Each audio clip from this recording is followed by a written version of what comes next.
je suis Josette McCann.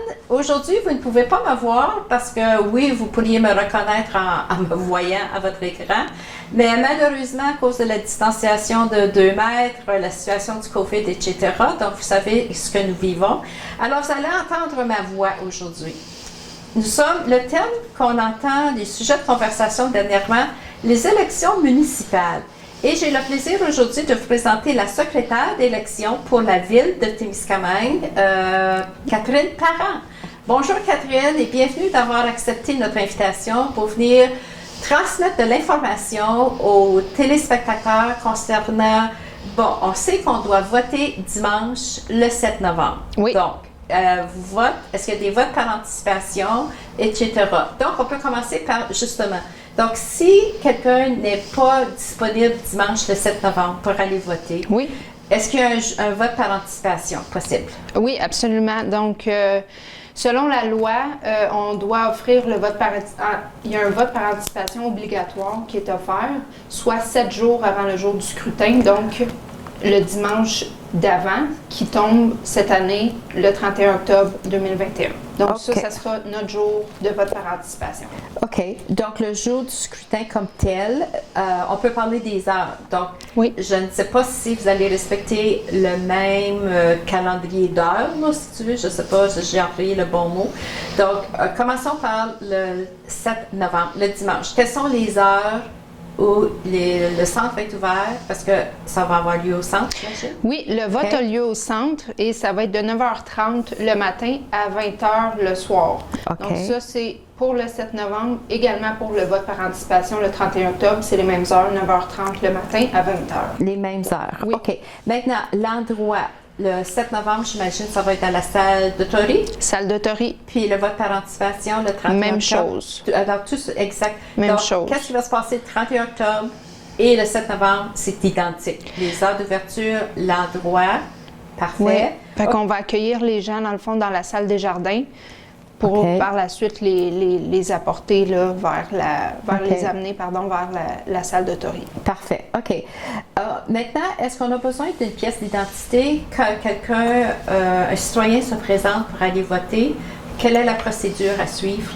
Bien oui, absolument. Il faut avoir sa pièce d'identité avec nous. Donc, il y a 5 pièces d'identité qui sont recommandées, si je peux dire. Donc, on a le permis de conduire, la carte d'assurance maladie, le passeport canadien, la carte de militaire pour ceux qui sont la carte d'identité pour les forces armées canadiennes et le statut, la carte de statut autochtone. Donc ça, c'est les 5 pièces d'identité avec photos qui sont acceptées par Élections Québec. OK. Donc, concernant la pièce d'identité, on se présente, c'est sûr qu'on arrive au centre, salle des jardins, etc. Mais quand on arrive au centre, parce que dernièrement, il y a un nouvel, je ne sais pas si on peut appeler ça un règlement, là, mais il y a quand même une certaine mesure sanitaire qu'on doit respecter au centre, et la voici.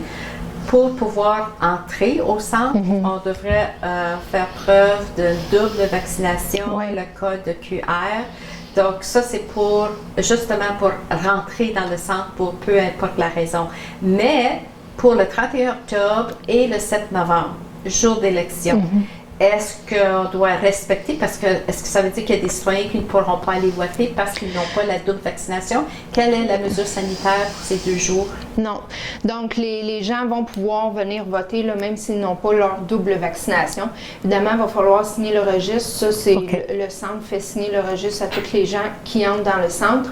Mais ça sera évidemment le masque, la distanciation, le lavage de mains, tout ça. Mais Élections Québec n'exige pas, là, évidemment, que les gens soient double vaccinés pour se prévaloir de leur droit de vote. OK. Ça, je pense que c'est super important de le mentionner aussi. Parce que c'est une nouveauté, là, c'est dernièrement, puis même on a vu l'annonce aussi au canal communautaire, puis vous avez mis l'annonce aussi, la ville, tout ça. Effectivement, le centre a pris la décision de demander la double vaccination pour toute personne qui entre au centre, mais c'est vraiment pour les activités culturelles. Donc, que ce soit la piscine, le patinage, là, c'est sûr, c'est pas mon département, donc je m'embarquerai pas dans le sujet. Mais pour ce qui est du vote, ça, les gens, ils doivent se prévaloir de leur droit de vote. Donc, non, la double vaccination ne sera pas exigée. Parce que je pense que c'est important que les gens le savent aussi. Oui, absolument. Absolument. OK. Donc, on est en campagne électorale, il y a des élections municipales. Parlant de campagne électorale, donc sur notre bulletin de vote, c'est sûr que, parce qu'on a déjà fait une entrevue, on a déjà rencontré une des deux, la candidate Claire Bolduc pour à la préfecture de la MRC. Et à Témiscamingue, pour le conseil municipal, il y a 2 sièges que nous avons à combler. Oui. 4 candidats ont déjà été élus par acclamation. Donc, il y a 2 sièges. Donc, est-ce qu'on peut savoir quels sont les noms? Parce que TVC TK aussi, probablement, il va y avoir une émission où nous allons mentionner aussi la soirée des candidats qu'on prévoit. Oui, donc, le débat. Les gens pourront rencontrer les candidats pour les 2 sièges dont on parle. Et ça va avoir lieu le mercredi, le 20 octobre, à la salle de Tory à partir de 19h. Donc, est-ce que vous pouvez rappeler aux gens quels sièges qui sont en élection et les candidats? Oui, donc on a le siège numéro 3. Siège numéro 3, on a en élection, on a les candidats M. Steve Raymond, qui est présentement conseiller à la ville, au siège numéro 3. Donc, lui, il a redéposé sa candidature. Et on a aussi M. Bertrand Gélina, qui est au siège numéro 3. Donc, ça, ce sont les 2 candidats qui ont déposé leur candidature pour cette chaise-là. Ensuite de ça, on a le siège numéro 5 qui est en élection. Ici, on a M. Philippe Barrette, qui est aussi en élection avec Benjamin Crawford. Donc, Benjamin Crawford. Donc, ça, c'est nos 2 sièges, nos 4 candidats pour cette fois-ci. Je peux aussi vous mentionner les gens qui ont été élus par acclamation. Donc, on a M. Pierre Gingras à la mairie. Donc, c'est notre nouveau maire. Ensuite de ça, siège numéro 1, on a M. André Valquette. Siège numéro 2, Alain Gauthier. Siège numéro 4, M. Jean-Louis Soulard. Et siège numéro 6, Steve Bernard. Donc, ça, ce sont nos candidats élus. Parfait. Et sur le bulletin de vote, comme je viens de mentionner, donc, on choisit 2 conseillers, puis on choisit un préfet. Exactement. Exactement. OK. Tu as mentionné aussi les mesures sanitaires, donc peut-être juste rappeler aux gens, parce que tu l'as mentionné, donc exceptionnellement pour les 2 jours, le 31 octobre, vote par anticipation, dimanche le 7 novembre, pas nécessaire de preuve de double vaccination. Donc, quelles sont, peut-être c'est un rappel, c'est important aussi de le mentionner, quelles sont les mesures sanitaires? Donc, vous allez organiser la salle aussi en conséquence. Oui. Donc, en tant que citoyen qui se présente, quelles sont les mesures sanitaires à rappeler aux gens? Bien, c'est sûr qu'en date d'aujourd'hui, en date où on fait l'enregistrement, et le 31 octobre et le 7 novembre, peut-être qu'il y aura des changements, mais évidemment, les mesures qui sont en place depuis plus d'1 an déjà, la distanciation, le lavage de mains obligatoire lors de l'entrée dans la salle, le port du masque, évidemment, et aussi quand on va aller présenter, quand on va se présenter à notre bureau de vote, où on parlera avec le scrutateur ou la scrutatrice, bien, il faudra faire encore une fois une désinfection des mains. Fait que pour l'instant, ce sont les mesures qui sont en place, mais on va s'adapter si Élections Québec, évidemment, met à jour leur protocole sanitaire. OK. Je viens de penser à quelque chose que j'avais lu dans un article à cause justement des mesures sanitaires. Puis c'est important quand on se présente à la table, on nous remet notre bulletin de vote, on s'en va à la table désignée pour cocher la personne qu'on choisit. Puis il y avait dans l'article, il mentionnait qu'on devait apporter un crayon ou un stylo parce que si le crayon ou le stylo est sur la table, on le dépose, puis quelqu'un arrive après nous autres, puis il prend le même stylo. Je ne sais pas. Puis là, j'ai relu l'article 2 fois pour m'assurer que je comprenais qu'est-ce qu'il mentionnait dans l'article. Puis là, j'ai dit, est-ce que tout le monde va avoir un crayon ou un stylo dans sa poche, dans sa sacoche, ou bien on nous remet avec notre bulletin de vote, est-ce qu'on va nous remettre un petit crayon? Oui. Puis c'est ça? Oui, on va vous remettre un petit crayon à usage unique, là, c'est le crayon de golf. Oui, oui, c'est ça que je pensais.